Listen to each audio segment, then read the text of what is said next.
Welcome back to the Simulator series. In today's episode, we are going to be creating the notification system. Now, hopping directly into Studio, the first thing that we're going to do is start off by creating the GUI. So, in order to create the GUI, we're going to go inside of the Star GUI, we'll add a brand new screen GUI to this, and we'll rename that to be called Notifications. Then we'll go ahead and throw a frame inside of here. And of course, with the frame, we want to make sure that we set the sizing of this to scale. Now we're going to continue to resize and reposition this. And how do we want to size and reposition this? Well, basically for the width, we want it to almost be the same size as the achievements frame. So we can go ahead and resize it like that. Then for the height of it, we pretty much want it to stretch entirely from the top of the GUI all the way down to the bottom. So for my X scale, I set that to 0.15. And for the Y scale, I set that to 0.99. Now the next thing that we want to do is center this vertically. So we're going to go to the position, and for the anchor point on the Y, we'll set that to 0.5, and for the position on the Y scale, we'll set that to 0.5 as well. Now, that's looking pretty good, but before we continue modifying this frame, we actually want to go back to the screen GUI. And the reason that we want to go back to here is because we want to actually adjust the display order property. Now, the display order property is very similar to the Z index for a lot of the other GUI elements. And what I mean by that is depending on what the display order is of the specific GUI, the higher the display order is, that will have higher priority to be displayed over top of other GUIs which have a lower display order. So by default, all display orders are set to 0. Now let's go ahead and set this to -1, and that really helps us visualize exactly what I'm talking about. So now that the notifications GUI display order is set to -1, if we look at the achievement screen GUI, we can see that the display order here is set to 0.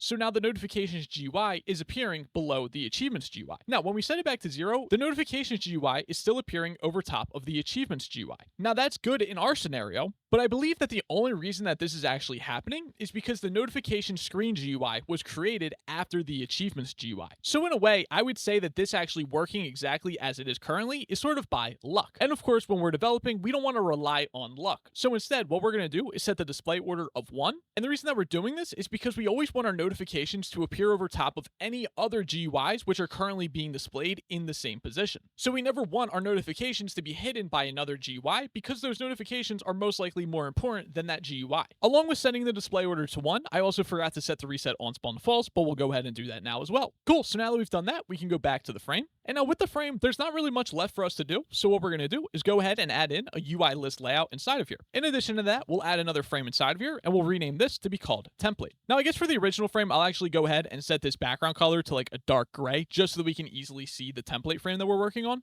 And when we're done setting this all up, we're just going to set the background transparency of this main frame to 1 anyway, so that's why I'm making it gray, because the color of that doesn't really matter. Anyways, going over to the template frame, let's go ahead and resize it. Now, for the size on the X scale, I'm going to set that to 0.95, and for the Y scale, I'm going to set that to 0.05. And now that we've done that, we can see that we have a nicely sized rectangle. Next, what we're going to do is go ahead and update the background color of this, and I'm going to go ahead and set it to a nice little red. Next, what we'll do is go ahead and add a text label inside of here, and we're going to rename this to be called title. Now, for the text of this, we'll go ahead and type out an error notifications that we might send to the player. So I'm going to say you must have 10,000 coins to purchase this egg. Now that we've done that, let's go ahead and adjust the text scaling. We'll set that to true. For the text color, we actually want to make this white. Now we can't see the text, so let's of course go ahead and adjust the background transparency, set that to 1. Next, we'll go ahead and adjust the font. Of course, we'll set that to Gotham, and I'm going to go ahead and make that bold. Then let's go ahead and resize it. Now the sizing is pretty simple. I'm going to set that to 0.9 on both the X and the Y. And then of course, let's go ahead and center it on both the X and the Y as well. Cool. And now that we've done that, I think that's looking pretty good. If you want to make any more adjustments to the text label, you certainly can. Another thing that I'm going to do is throw a UI corner inside of this template frame. And then I'm going to go ahead and set the corner radius to 0.1 on the scale. Now that we've done that, we're actually done with creating the template. So we can go to the UI list layout. Inside of here, we're going to set the horizontal alignment to center. We'll then set the vertical alignment to bottom because we want our notifications to start from the bottom and go upwards. Then let's go ahead and duplicate the template a couple of times, go back to the UI list layout, and now we can play with the padding. Now for the padding on the scale, I'm going to go with 0.005, and that gives us just a little bit of spacing between each of the notifications. Now, since I like how all that looks, I'm going to go ahead and delete all the templates, just leaving 1.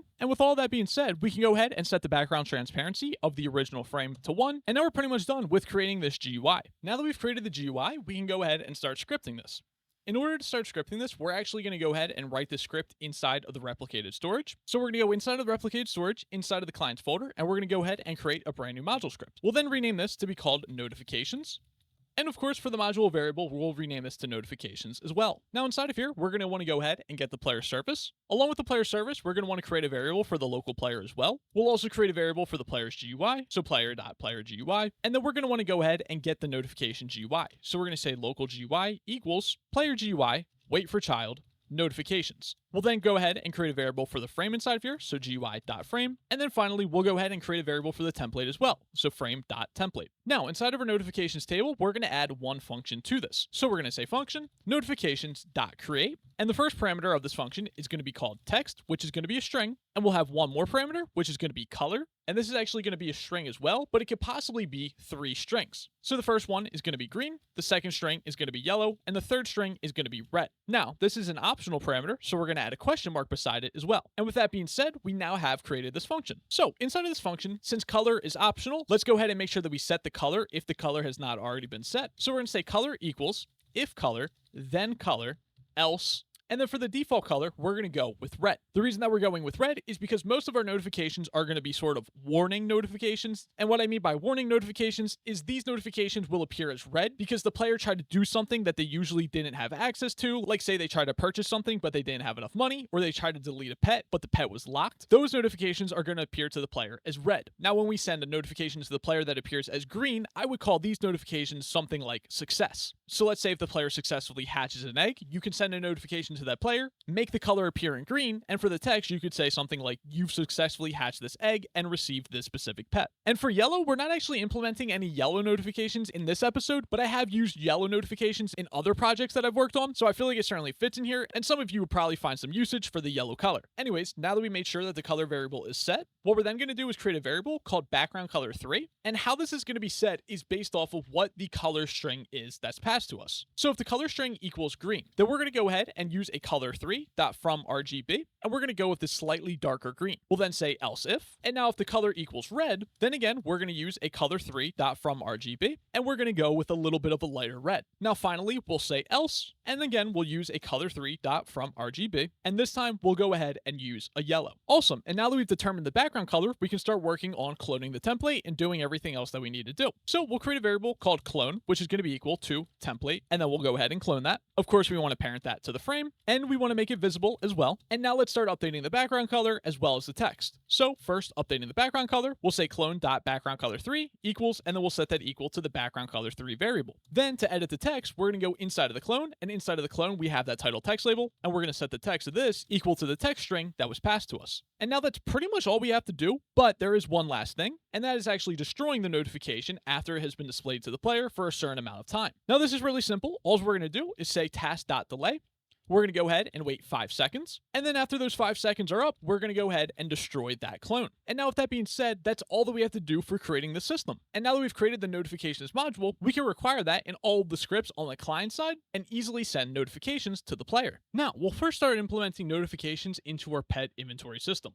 So in order to do this, we're going to go inside of the star player, inside of the star player scripts, inside of the GUI folder, and then we'll open up the pet's inventory local script. Inside of here, we'll create a variable for the notifications module that we just created. So we'll say replicated storage.client.notifications, and then we'll rename this variable to be called notifications. We then want to go down to the generate pet function, because inside of here is basically where we start to listen for that pet to be clicked on inside of the pet inventory. Now, our first if statement here, if is selecting, this part of the code is going to be used if the player has gone into the mass delete mode. So if the player is currently in the mass delete mode and they're selecting all the pets that they want to be deleted, this is all handled inside of here. That is what this if statement is currently handling. Now inside of here, we can see that we have another if statement, if pet state.equipped, or if pet state.locked, then return n. So we're stopping the function right here if the pet that's clicked on is either equipped or locked. And the reason that we're doing that is because we don't want the player to be able to delete either equipped or locked pets. Now, instead of just stopping the function right here, we should notify the player about why the pet that they're clicking on is not being selected. So in order to do this, I'm actually going to split this into 2 different if statements. So we're going to say if pet state.equipped then. And now we'll go ahead and create our notification. So we're going to say notifications.create. And then for the text of our notification, we're going to say you can't select equipped pets to be deleted. Then finally, we'll say return because we still want to stop the function right there if the pet is equipped. Now that we've done that, we can go ahead, copy and paste it. This time we want to check if the pet is locked. And instead of telling them that they can't select equipped pets, we'll say that they cannot select locked pets. Perfect. And then we still want to return. And now that we've done that, we can remove our original if statement. And now that's all good to go. The next notification that we want to implement is if the player is trying to equip another pet, but they have already reached the max amount of pets that they can have equipped. And we're going to handle this when we listen for the equip button to be clicked inside of the info frame. So if there is a selected pet, then what we need to do is determine the amount of pets that the player currently has equipped and the max amount of pets that they can have equipped. So we'll create a variable called equipped pets. That's going to be equal to hashtag petsconfig.getEquippedPets. pets, and then we'll pass through the player state manager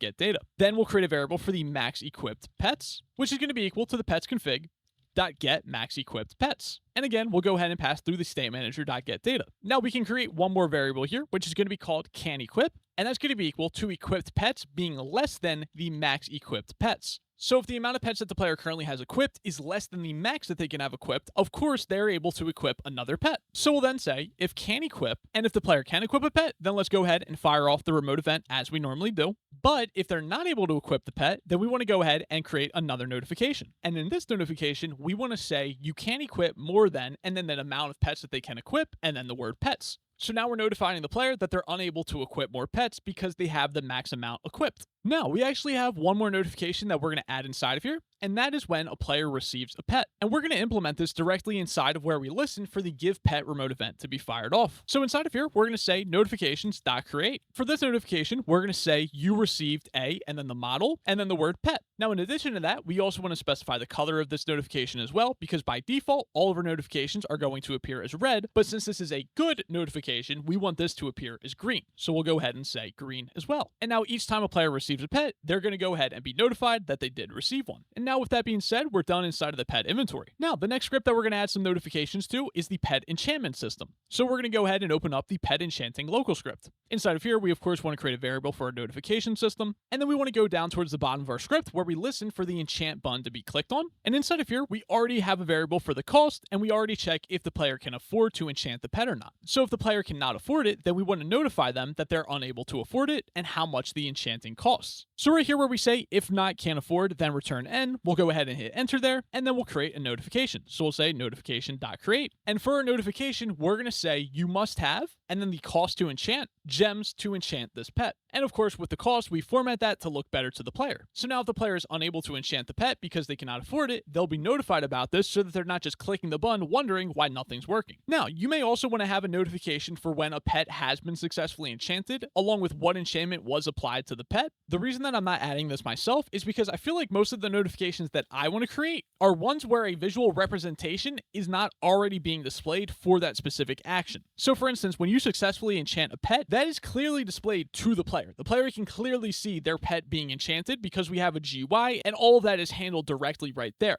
But before we added this notification, there was actually no real visual notification that the player cannot afford to actually purchase the enchantment. So instead, they would just click on the button and kind of wonder why nothing was actually happening, and it could easily be assumed that there was a bug or something wrong was happening, when in reality, they just could not actually afford it at the time. But again, like I said, this notification system is pretty easy to work with, so you should easily be able to implement this into all aspects of your system and relay all of that information to the player, whatever you want to notify them about. Anyways, with that being said, we're now done inside of here. The next notifications that we're going to add are actually for the pet bank. So let's go ahead and open up that local script, and of course require a notifications module inside of here as well. And inside of here, we want to go all the way down to when the action button is clicked on. And what we want to do here is notify the player if they're trying to deposit too many pets inside of the bank, or if they're trying to withdraw too many pets from the bank. Now we can see an if statement right here, which we're pretty much using to determine if the player is depositing or withdrawing from their bank. So what we're going to do is we're going to say if mode equals deposit. And now if the mode equals deposit, then we want to make sure that the player is not trying to deposit too many pets into their bank. So we're going to say local max bank storage, and that's going to be equal to pet bank config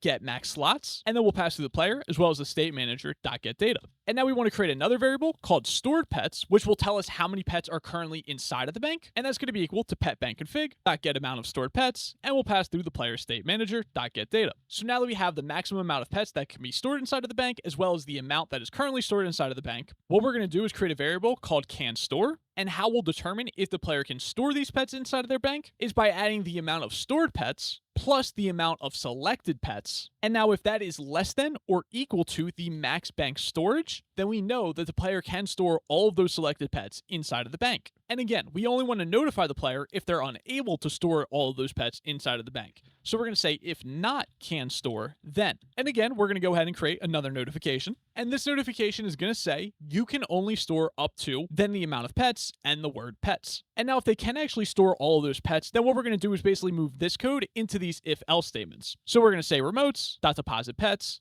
fire server, and we'll pass through the selected pets. Awesome, so now we're handling depositing pets. Then we want to create an else statement, and now we'll handle withdrawing pets. So we're going to create a variable called max inventory storage, but to determine this, we actually need to use the pets config, which we haven't required inside of here yet. So let's go towards the top of our script, and then let's go ahead and create a variable for that. So we'll say pets, and we'll say pets config, and then we can go back down here. So to set max inventory storage, we're going to say pets config.get max stored pets, and we'll pass through the state manager.getData. Then we'll go ahead and create another variable called stored pets. Instead of using the pet bank config this time, we're going to say pets config. And to determine this, we'll use the get total stored pets function from the pets config. And of course, we'll pass through the state manager.getData. And again, we'll create a variable called canStore. Again, we'll calculate this pretty much the same way. So stored pets plus hashtag selected pets is less than or equal to max inventory storage. Now, realistically, we should actually rename this variable from canStore to canWithdraw, because with this, we're trying to withdraw from the bank, not deposit. Anyways, now that we determine if the player can or cannot withdraw from their bank, we of course want to notify the player if they cannot. So we'll say notifications.create, and this notification will say you can only hold up to, and then the max inventory storage and pets. Of course, we'll make an else statement inside of here, and then we can go ahead and copy and paste this. Instead of firing off the deposit pets remote event, we'll fire off the withdrawal pets remote event, and then we can go ahead and delete this code down here, and now that is all good to go. Now, the next notifications that we're going to implement are related to the egg hatching system. So we're going to go ahead and open up the eggs local script. Again, we'll require the notifications module inside of here. We'll then go down to the hatch function, and inside of here, we can see that we already check if the player can afford to purchase the egg or not. So we're going to go ahead and add our notification here. So we'll say notifications.create, and for a notification, we want to say you must have then the price, amount of clicks to hatch this egg. And we still want to have a return statement here because we want to stop the function right here. Now, a little bit above here, we can actually see that we're checking if the player has enough storage. So we also want to add a notification to here as well. Now, if the player does not have enough storage, then we want to notify them and say you can only hold up to, and then the max stored pets.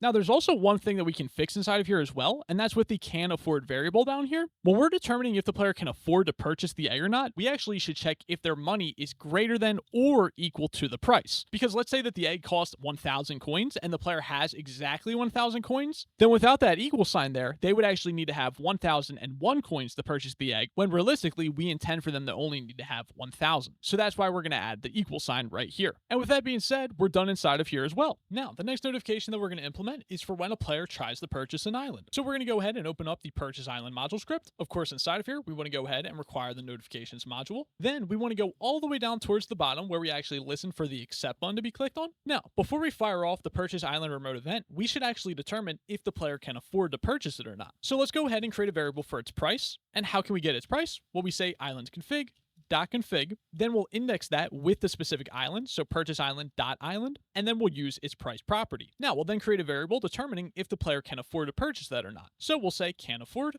and that's going to be equal to the state manager.getData.clicks is greater than or equal to the price. And now if the player can afford it, then let's go ahead and fire off this remote event. Otherwise, let's go ahead and notify the player that they cannot afford it. So if they cannot afford it, then we'll say you must have, and then the price, and then clicks to purchase this island. And that's all we have to do for notifying the player if they're unable to afford to purchase the island. Now, the next notification that we're going to add is if the player tries to purchase a Gamepass that they already own. So in order to add this, we're going to go inside of the shop folder and open up the shop script. Again, let's go ahead and create a variable for the notifications module. Then we'll go all the way down to when we listen for the player to click on the Gamepass's info frame buy button. And inside of here, we're already checking if the player owns the Game Pass. And if they don't own the Game Pass, then we'll prompt them to purchase the Game Pass. But instead of saying that, we'll say if owns Game Pass, then we'll go ahead and actually notify the player. Otherwise, we'll prompt the player to purchase that Game Pass. So now let's go ahead and create a notification. And this notification is going to say you already own this Game Pass. That one was a really simple one, and now we're done with that. Now, the next notification that we're going to implement is when the player tries to rebirth, but they cannot afford to. So we'll go inside of the rebirth folder and open up the Rebirths local script. Of course, we want to require the notifications module. Then we want to come down to the generate buttons function. And inside of here is where we listen for the rebirth buttons to be clicked. Now, when the player clicks on this button, first we want to check if they can actually afford to rebirth or not. So we'll create a variable called price, which is going to be equal to rebirth config.calculate price. We'll pass through their current rebirth, which would be state manager.getData.rebirths. And then we'll also pass through the amount of times the player wants to rebirth. So we'll say to number and then rebirths. Now, after we get the price, let's go ahead and check if they can actually afford to purchase it or not. So of course, in order to determine if they can purchase it or not, we want to compare the amount of clicks that the player has and check if their clicks are greater than or equal to the price. Now, if the player can afford to purchase that, then we'll go ahead and actually fire off this remote event as we normally do. Otherwise, we'll go ahead and create a new notification. And now this notification is going to say you must have, then the price, clicks to buy this rebirth. Now the next notification that we're going to implement is when a player completes an achievement. So we're going to go inside of the achievements local script, require the notifications module. Then inside of the update achievement function, we can scroll down a little bit and we should actually see that we already have an is completed variable. So after we update the progress frame based on if it has been completed or not, let's go ahead and say if is completed, then. So if the achievement is completed, another thing that we actually need to check is if the achievement has already been claimed. Now, if the rewards have already been claimed, then we don't want to notify the player that they've completed the achievement because clearly they already know about this. So now let's go ahead and determine if the achievement has been claimed or not. We'll first start off by creating a variable called achievements data. That's going to be equal to the state manager.getData.achievements. Then we'll create a variable for the achievements ID. And in order to get the achievements ID, we need to use the achievements config and use the getID from index function, passing through the group as well as the index. Then we'll create a variable called isClaimed. And how are we going to determine if the achievement has already been claimed or not? Well, we're going to say achievements data, index that with a specific group, then index that group with the specific ID, and then we'll use the claimed property. So now, if it has not been claimed, then we'll go ahead and create a brand new notification. Now, this notification is going to say you completed the group and the index of the achievement, and then we'll say achievement. And the color of this notification is going to be green because it's a good notification. And now with that being said, we are done with adding the notification for achievements. So hopping directly into our game to test it out, we can actually see that once we load up, we receive 3 notifications saying that we have completed a couple of achievements. Now, the reason that we're seeing that is because we have already completed these achievements, but we actually forgot to claim them. So we're reminding the player that they have completed them, and it also reminds them to claim the reward as well. Additionally, every single time we hatch a pet, we can also see that we get notified with the pet that we received. Now let's go ahead and try to buy this island that we clearly don't have enough money for, and when we try to do that, it says you must have 10k clicks to purchase this island. We could also try to rebirth as well. Let's go ahead and just try to buy 10 rebirths, and it says you must have 15,000 clicks to buy this rebirth. So that's all working perfectly. Anyways, ladies and gentlemen, with all that being said, we're done with implementing the notification system. As always, if you guys did enjoy the video, make sure you smash the like button, and if you want to support me, go check out the Patreon. You can get all access to the scripts and the game file that we created in this episode. And with that being said, I'll see you guys in the next episode.